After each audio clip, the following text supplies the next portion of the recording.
everyone, my name is Kat, or the Free Librarian, and welcome back to another video. Today I will be doing my March wrap-up.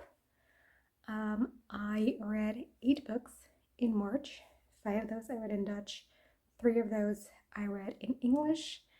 They were good for a total of 3,588 pages, which is insane. I have no idea how this happened. But there we are. One of those books was a DNF and one was a reread. In terms of ratings, I had 1 1-star, unfortunately, 2 3 stars, 1 4-star, and 3 5 stars. So overall, I'm gonna call that a win. So let's talk about the books in the order that I read them. The first book that I read was my reread, and that was Emerald Green by Kerstin Gier. This series is just such a comfort series for me, and is it much longer than it needs to be? Yes. Are there a few plot holes? Yes. Are characters acting immature for their age? Yes. But I love it. I just have so much nostalgia to this series, and I really like it. This is a YA series that features time travel and has a strong romantic component as well. I don't like the US covers for this series. I think they give off the wrong vibes. The original German covers are much better at that. They give much better vibes of what the series is. It's definitely younger YA. But yeah, I love it. I love Madame Rossini. She is amazing. There's also a talking gargoyle who's just fantastic, and I love him. So yeah, I really enjoyed this series, even though I know it's far from perfect. But it holds a special place in my heart, so I gave this book 4 stars. Then I read The House of Leaves by Mark C. Danielewski. I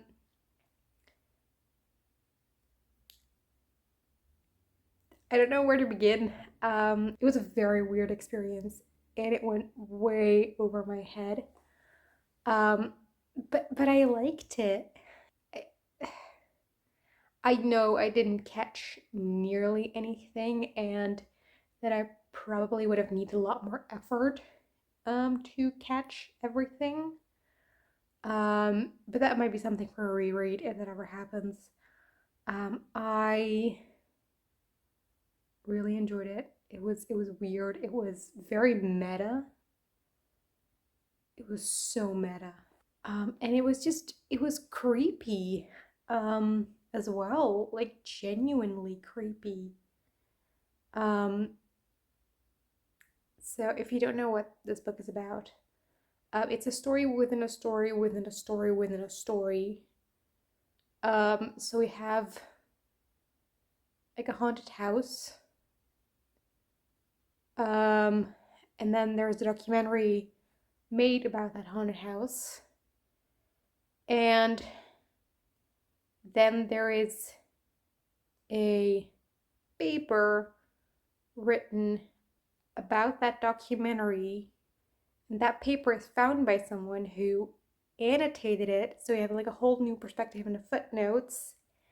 And then there are other footnotes of like the editors. And it's just it's so meta in a lot of places. Um, and I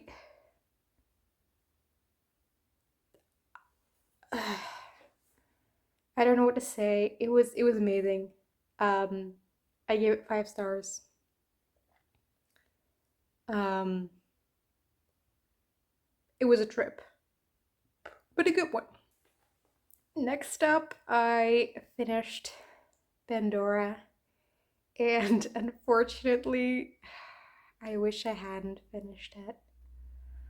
Um, so the book was already like very slow and way too long, like way, way too long.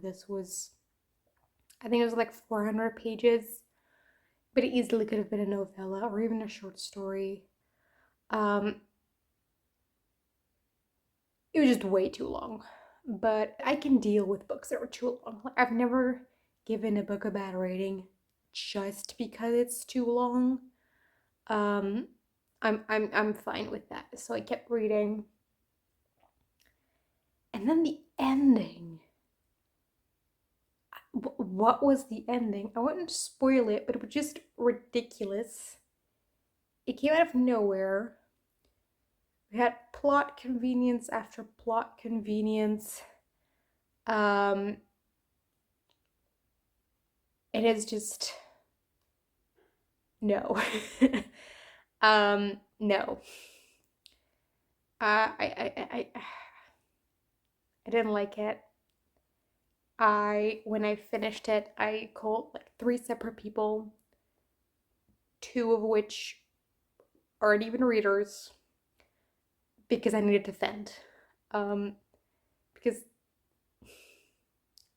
I really hated the ending here. It wasn't. It wasn't. It wasn't it. So I gave it 1 star. Unfortunately, but yeah. Book number 4 is a comic, and that is Armance by Ange and Desmarais. Um, this is an adult high fantasy, like sword and sorcery type um, story about an assassin who I don't want to spoil things, but she's an assassin and she gets a very special task. Um, this first album was very much like set up for the story, so I would need to read the other albums, which with comics happens more often. Um, so I'll do that, I guess. But I liked the art style in some places, but in others I did not. I have the second volume here with me just to show you the art style. And like when they were doing like landscapes and stuff, you can see like backgrounds were really stunning, and nature, I loved how that looked. But like the way they draw faces, you can see that, I wasn't a fan of. So I liked it in some places, um, but not in others. What I did like, there were these moments where we would have two scenes that were happening at the same time, and it would alternate between like alternate panels. And then they like played with color really well. So then one would be all like in a lot of browns and a lot of warm tones, and the other would have more blues and cool tones. So it was always clear immediately in which scene you were, and so it wasn't too jarring. Um, so I did like that. I think that was very well done. Um, Overall, I like this okay, but I didn't love it. So I gave it 3 stars. Next, I read Winter by Marissa Meyer, which is the fourth and final book in the Lunar Chronicles, aside from like the short story collection. But that's more a companion to this series and an actual sequel. But this conclusion was amazing. I love these characters. I love Winter. I love Cress. I love Thorn. Um, they're amazing. I would protect them at all cost, especially Winter and Cress. They've just been through so much, and I love them so much. And I cried at the end of this because it was so beautiful. So yeah, I really loved it. One thing that I've been loving about this entire series is how the retelling element gets woven into the story. Um, and so far, like the retelling has been, or the original has been followed relatively closely. Um, but right now, the story has taken such a big scope that is not always possible necessarily. Like you still recognize the story in it, um, but Marissa Meyer had to be more like clever on how to incorporate the fairy tale into this one. And it was really fun to see, to realize like, oh, this person is this character, or this thing is that thing, or whatever. It was really fun to sort of piece it together myself. So yeah, I love it. The ending was edge of my seat. I cried. I loved it. I love this series. Um, and I love Marissa Meyer. I want to read everything she's ever written because I've loved everything I've read by her so far. So I've read the Lunar Chronicles and I've also read Heartless, which I really enjoyed. So I want to read her other stuff as well. Needless to say, I gave this book 5 out of 5 stars. Then I read another favorite, and that is Unseelie by Evelis Hausman. This is the first book in a YA duology about two twin sisters. One of them is a human, one of them is a changeling, and they get wrapped up in a heist gone wrong, and so they have to deal with the consequences of that, and they go on a quest.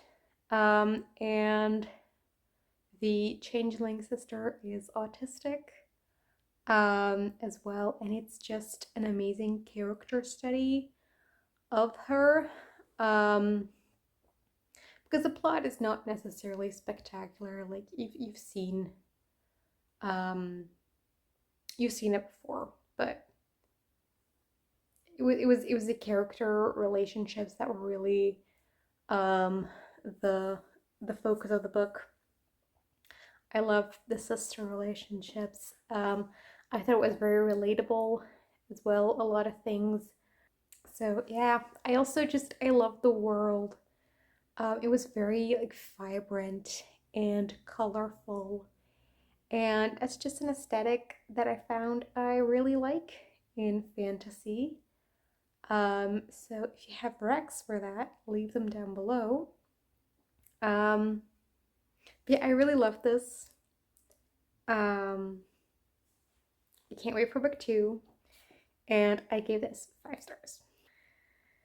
Then I read Dreaming the Eagle by Amanda Scott. This was the uh, first book in the Boudica series.